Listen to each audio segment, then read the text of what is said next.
Fala galera do canal Arqueologia na Amazônia. Bom pessoal, antes de começarmos o vídeo, eu gostaria que você se inscrevesse no canal, curtisse o vídeo e compartilhasse, esse vídeo para mais pessoas, para ajudar o nosso canal a crescer.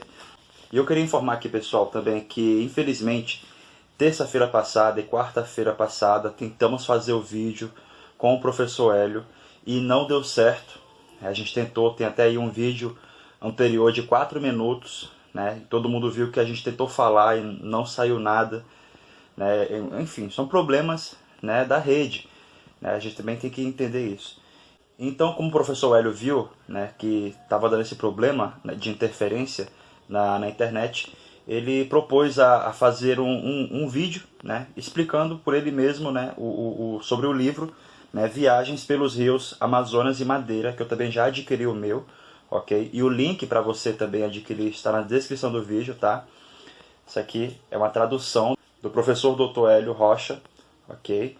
Aqui do autor Edward Davis Matthews, ok? Pessoal, fenomenal esse livro. Não só esse livro também, que é o tema do vídeo de hoje, mas também eu queria indicar para vocês um outro livro, uma outra tradução do professor Hélio, que eu também achei fenomenal, que é o Noroeste Amazônico, do autor Thomas Whiffen, que também é tradução do professor Hélio. Adquiram, pessoal, é um trabalho fenomenal, vale a pena. E os links para a compra vai estar aqui na descrição do vídeo, ok? Então é isso. E lembrando também que o livro, Viagens pelos Rios Amazonas e Madeira, foi aí feito, produzido pela editora Valer, Então é isso, pessoal. Então, para cumprir aqui o nosso vídeo, então aí, em sequência, segue o vídeo do nosso querido professor Hélio. E, professor Hélio, aqui novamente, venho agradecer por você estar fazendo parte aqui do canal. Então é isso, pessoal.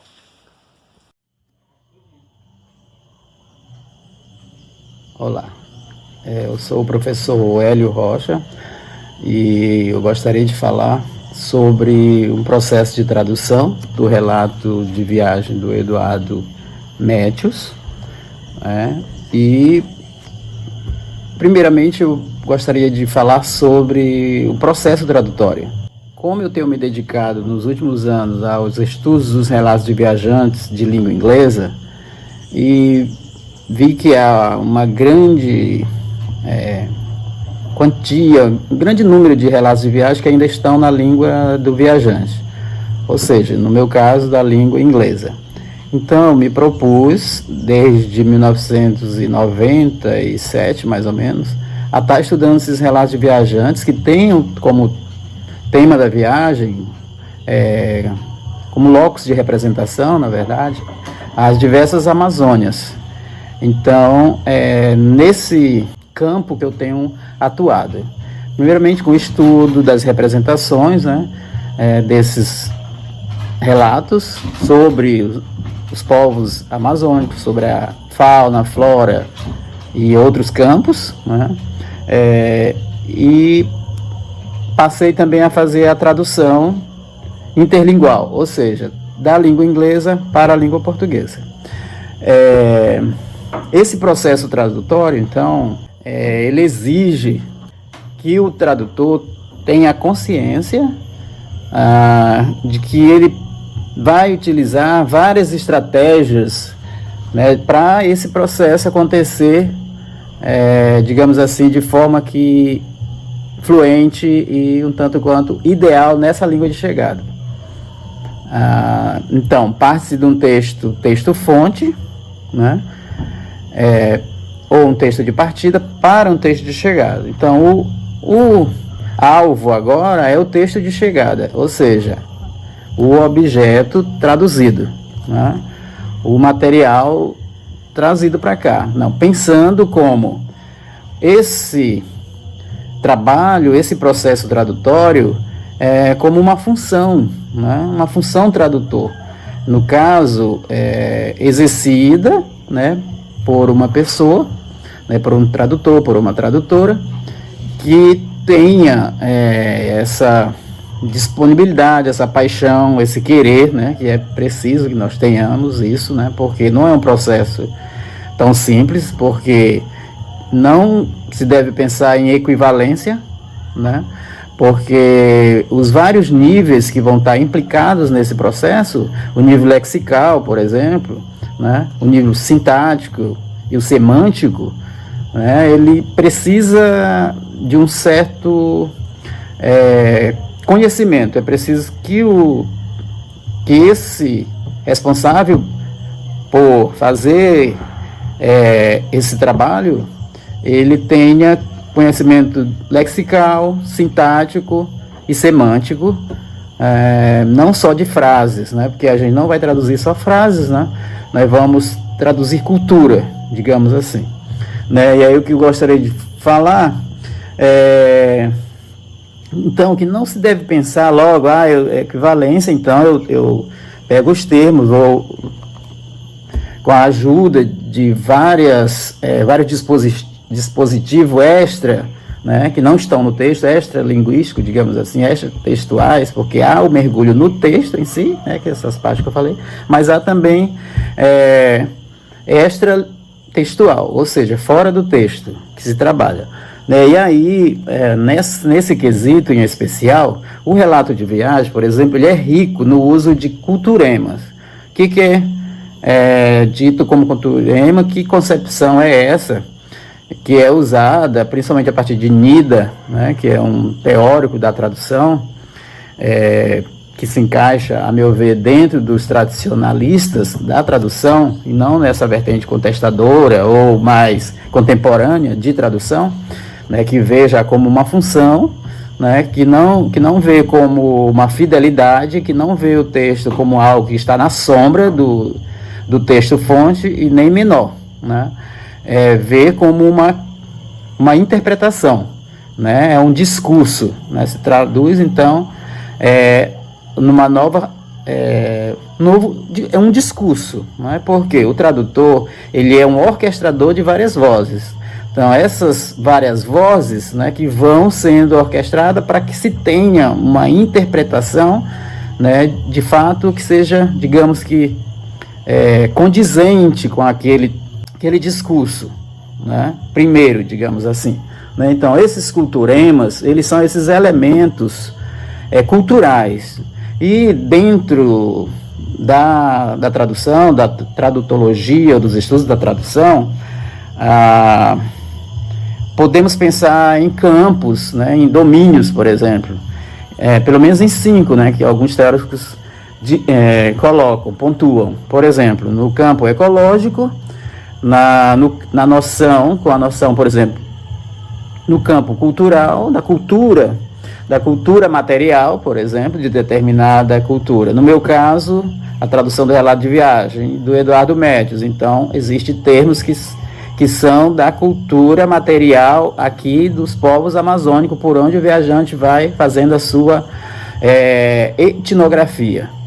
A cultura social também, que é bastante presente nesses relatos. A cultura religiosa, né? Quem já leu o relato do Médios, vê que ele passa, por exemplo, em Exaltação, na Bolívia, no Rio Mamoré, e vai para a igreja num dia de domingo, se eu não me engano é em junho, no pleno festejo, e aí ele vai e faz toda uma descrição, né? Digamos que etnográfica daqueles rituais. E a cultura linguística, digamos assim. Um exemplo que se pode dar no Eduardo Médios, desses culturemas, são termos que ele usa da cultura boliviana, no caso, chutia, chupi, e outros. Mas, por exemplo, chutias seriam flechas cana, ou cana brava, que é chamado na região. É uma espécie, é um tipo de vegetação que se assemelha a uma cana, um pé de cana, que é da mesma família, do bambu, por exemplo, mas não é o bambu, é menos e tem muito na margem do Madeira, principalmente nessa parte já entre cachoeiras, e no Rio Mamoré é bastante. Então, o ideal que o tradutor que se preocupa tanto em conhecer, ele vá a esses ambientes para, de fato, ter uma certa experiência ou convivência, né, com esses termos, por exemplo. Ou, por exemplo, sopa de mani. Então, mani é uma espécie de frijoles, mas não é bem frijoles. Frijoles se aproxima mais de feijão, no caso lá do Rio Amoré. Seria amendoim, um amendoim graúdo, né, que é feito uma sopa, né, quando ele está verde. Então, tudo isso, dentro de uma tradução, vai enriquecer, digamos assim, o trabalho desse viajante. Se ele não colocou, né, se ele não valeu de outras estratégias, do tipo hiperonímica, uma hiperonímia, por exemplo, ou de uma descrição, ou de uma definição, por exemplo, ou de neologismo, que são também estratégias possíveis de serem utilizadas, eu acho que o tradutor, ele deve fazer isso, né? Que aí, no caso, ele vai contribuir com aquele texto-fonte, o texto primeiro, digamos assim. Bem, no caso também de tradução de provérbios ou de unidades de tradução tidas como fraseologias ou, nesse campo do fraseologismo, né, visto no campo da linguística, por exemplo, em Eduardo Métius há uma ou duas, né, sentenças desse tipo. Então, uma que me recordo é em inglês, e entre aspas, cleanliness is next to godliness. Cleanliness literalmente seria limpeza. O clean, de limpar, e o liness, né, o sufixo. Is é o verbo to be no presente. Né? E next, o advérbio, né, de proximidade. Godliness, de piedade. Então, seria uma tradução literal, não caberia nesse caso. E aí recorri ao Peter Burke, a obra História Social da Linguagem. Lá ele faz estudo de vários provérbios, de vários enunciados culturais. Né? Então, a tradução que está no Peter Burke é: Deus ama a limpeza. Então, eu me apropriei e joguei para a tradução e casou bem, porque na nossa cultura nós conhecemos desta forma: Deus ama a limpeza. Ou seja, não está distoante do discurso de Eduardo Métius em relação ao olhar dele sobre os costumes de certa parte da Bolívia. No Eduardo Métius, agora, pensando já o relato em si, enquanto um deslocamento geográfico, né, que a viagem ela começa com esse deslocamento, deixando de lado agora um pouco essas questões complexas do processo tradutório, é necessário que falemos do relato em si, do Eduardo Métius. Penso que, de início, podemos falar que nós não temos muitos dados biográficos do Eduardo Métius. Daqui da Amazônia, de onde eu estou falando, de Porto Velho, Rondônia, só tivemos acesso pela internet e não foi possível encontrar fotografias, por exemplo, ou outro material sobre o Métius. O Eduardo Métius, ele é de Plymouth, na Inglaterra. Ele fez parte da primeira tentativa de construção da estrada de ferro Madeira-Mamoré, aqui no Rio Madeira, nesse trecho encachoeirado entre, hoje, Porto Velho e Guajará-Mirim, ou Guaiará-Mirim, na Bolívia, no Rio Madeira. O título do relato de viagem do Eduardo Métius, em inglês, como foi escrito, é Up the Amazon and Madeira Rivers, vírgula, through Bolívia and Peru. Ponto. Só isso. Então, A tradução ficou Viagens pelos rios Amazonas e Madeira, Brasil, Bolívia, Peru, e o ano 1872, 1874. Para marcar, vejam aí essa interpretação.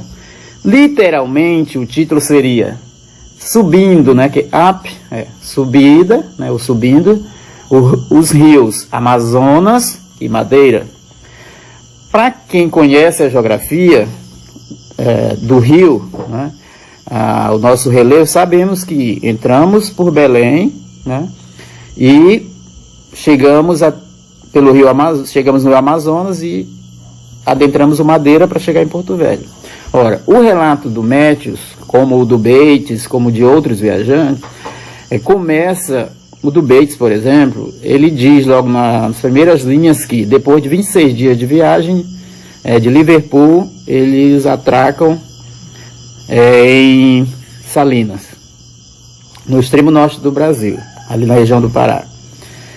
O Eduardo Métius, a mesma sentença, quase que a mesma sentença, ele diz assim, ó, depois de 20 dias, enquanto que o Bates fez em 26, o Eduardo Métius, 20 dias. Depois de 20 dias navegando rumo oeste, sudoeste, etc., as costas do Brasil, o horizonte, o litoral brasileiro começa a aparecer e eles param lá.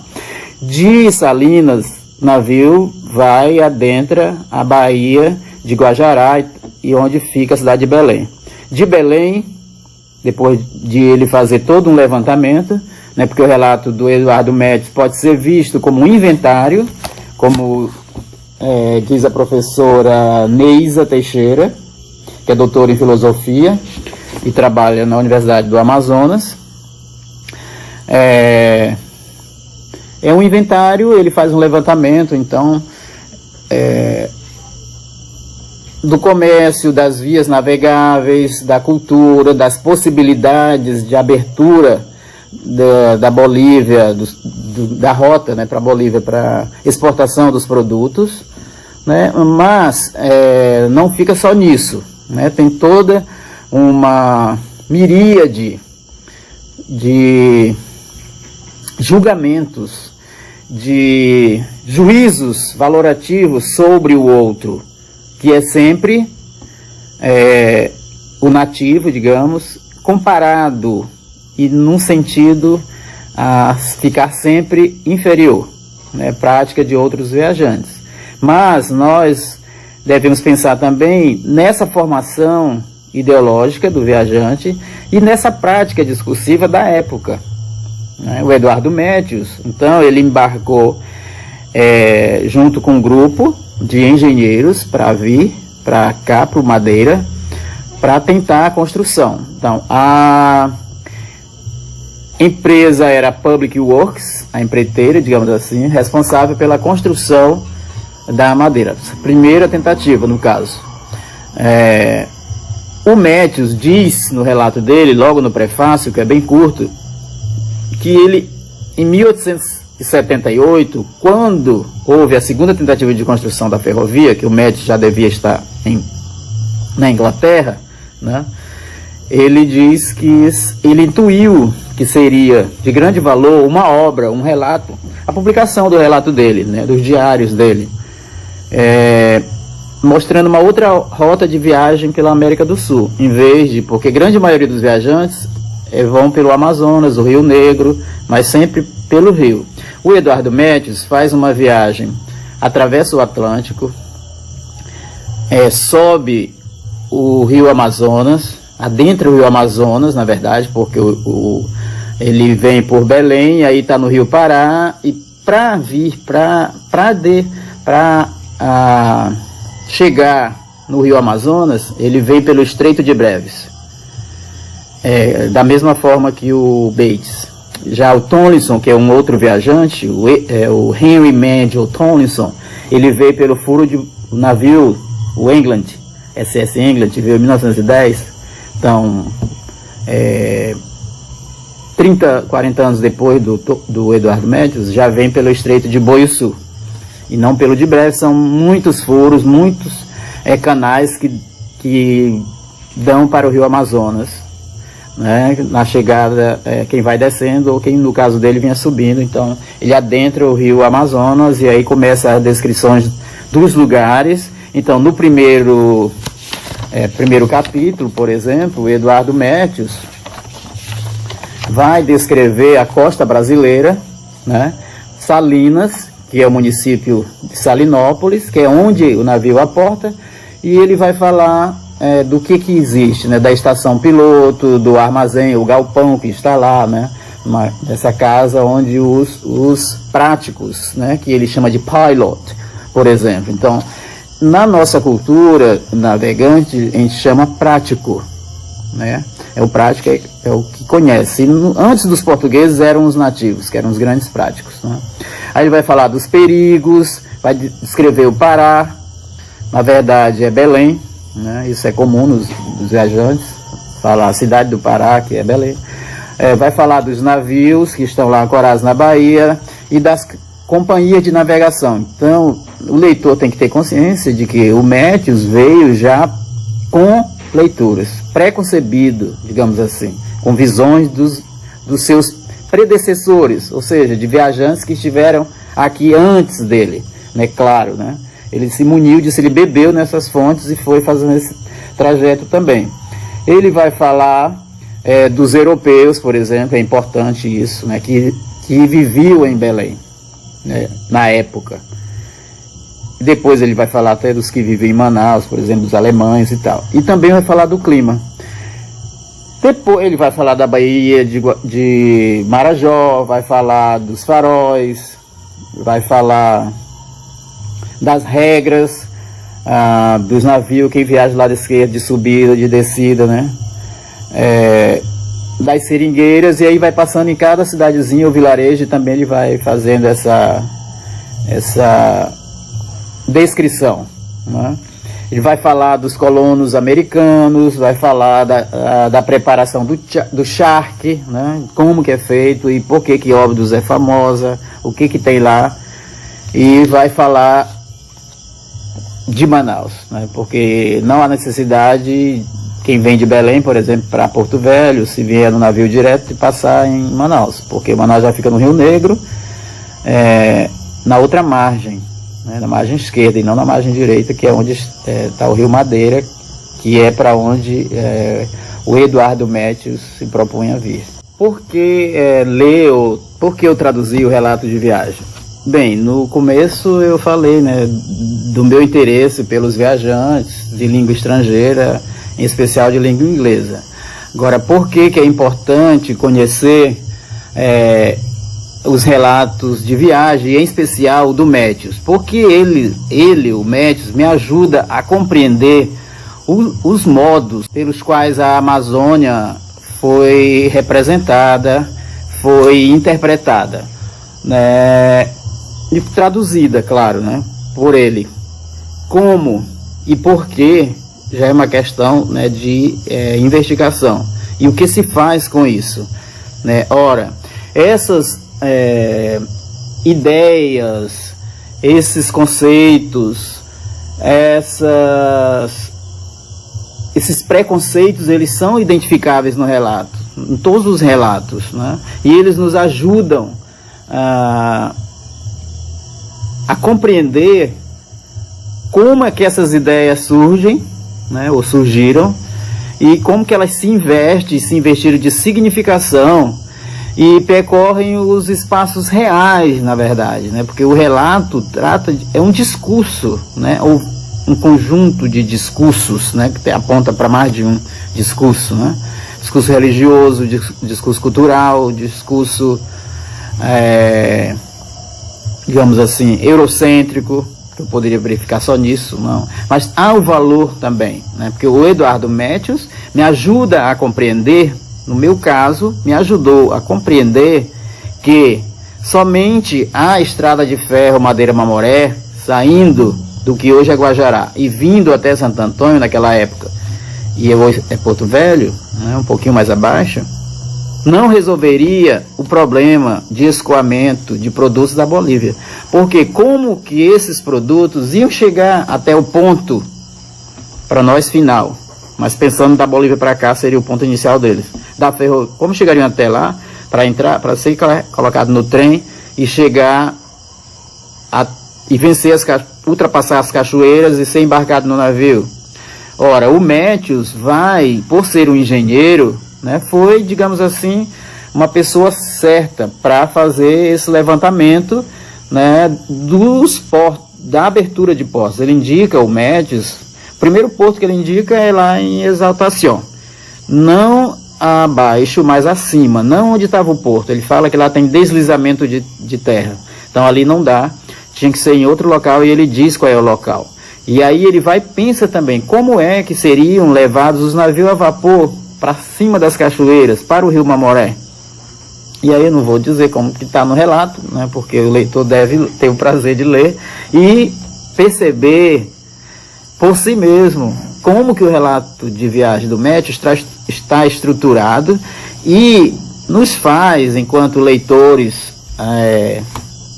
ávidos por conhecimento dessa região, principalmente desse percurso aqui do Rio Madeira, subindo o Mamoré, o Rio Cone e outros afluentes da bacia do Beni, por exemplo, da Bolívia como um todo, porque o relato do Davis Matthews, Eduardo Davis Matthews, ele é diferente de outros que eu tenho lido, porque ele vem de navio, depois vem de barco menor, né, um navio menor, até Santo Antônio.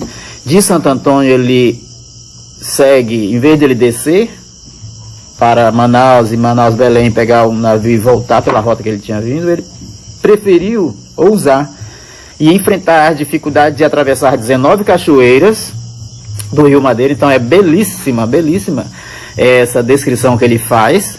Claro que para um leitor da era das tecnologias aí do instantâneo, talvez não tenha paciência de ler o Métius, com todas as pausas, com todas as descrições minuciosas que ele faz, mas muito rico em detalhes, né? Principalmente dos povos indígenas que vão habitando, os caripunas, que ele vai falar, os pacuaguaras, os sirionós e outros que ele vai comentando, dos encontros, dos nomes, do tipo de ornamento, de vestes, das vestimentas e etc., desses indígenas e da roça deles, do mandiocal, né, na verdade.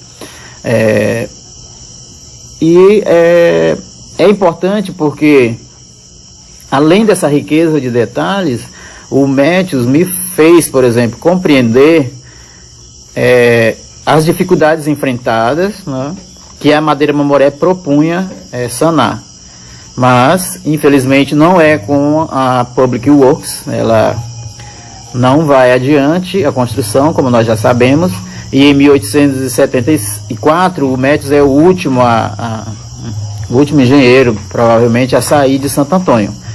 Ele sai, de acordo com o relato, no dia 24, que em 1873 a maioria já tinha retornado, né? Quem tinha escapado da morte já tinha descido, já tinha ido embora, não tinha subido. O Métius acompanha uma flotilha de comerciantes bolivianos que estão voltando do Pará. E aí o Métius acompanha na sua canoa, né, no batelão, tem o desenho no livro desse batelão, onde ele vai, né, com toda aquela tolda, né, que cobre o espaço onde ele fica, e ele vai ali com alguns ajudantes e cachoeirista, que é o termo usado, né, por quem tem essa prática, e ele vai dizer que os cachoeiristas bolivianos são muito mais resistentes, muito mais práticos mesmo nessa questão de vencer as dificuldades das cachoeiras do que os brasileiros. E aí nesse trecho ele vai até fazer denúncia, por exemplo, da depopulação dos bolivianos em Exaltación, em Santa Ana, em Samborra e outros municípios, né? Hoje município, outras cidades e aldeias da Bolívia já. E vai falar do Rio Purus, né? E do Rio Madeira, onde existiam seringais, aqui abaixo das cachoeiras. Então, dentre outras, né, descrições e outras denúncias, no caso ele denuncia a escravidão desses indígenas, dos nativos, né? Nessa produção de borracha são escravos dos seringalistas, né, dos proprietários de seringais. Então, dentre outras questões, isso nesse trecho, porque, como eu disse antes, o Métius vem de navio, depois por água, né, aí no caso, aí ele vai por terra, depois que ele chega no Rio Cone, e aí dele lá já vai por terra, já em lombo de mula, depois já vai de carroça, e finalmente, depois que ele atravessa a Bolívia, e é linda, né, a viagem, ele adentra o Peru, né, e ele já vai de trem, um trecho de trem no Panamá, já que é onde ele embarca, né, de Arica. Ele vai para Calau e faz um passeio em Lima, mas de Calau ele pega o navio, tem o nome do navio no relato, e vai para o Panamá. E é lá no Panamá que ele vai embarcar para casa. Mas antes disso eu estou fazendo um resumo, né, desse trecho dele. Então ele anda, ele faz canoagem, como ele diz, né, ele faz excursão também no lombo dos animais, na carroça, e depois de novo ele vai por água, que é já no Oceano Pacífico, para a sua terra natal, né? E ele parte, aí eu lembro do nome do navio, que é o Tasmania, né? Que é o navio a vapor que vai levá-lo à sua terra natal finalmente. E é isso. Por enquanto, e depois a gente pode comentar mais outras partes interessantíssimas, e aí cruzar um pouco com essas dificuldades, com essas reflexões necessárias para se fazer um processo tradutório que seja relevante na questão dos estudos culturais amazônicos, dentro de uma perspectiva também pós-colonialista, digamos assim, para trazer esses termos,